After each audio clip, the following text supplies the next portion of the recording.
আপনি কি মোটরসাইকেলের মোবিল সময় মতো পাল্টান নাকি খরচ বাঁচানোর চেষ্টা করেন?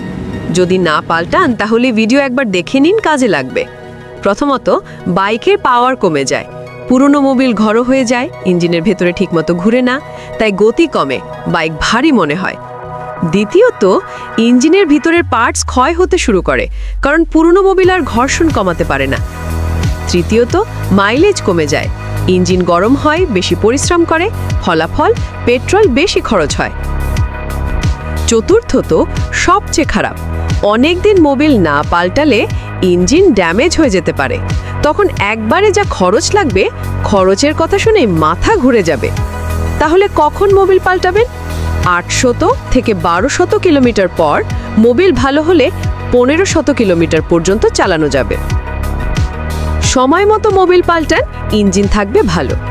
এই রকম আরও গুরুত্বপূর্ণ ভিডিও পেতে আমাদের channel unlimited information BD like, comment ও সাবস্ক্রাইব করতে ভুলবেন না। ধন্যবাদ।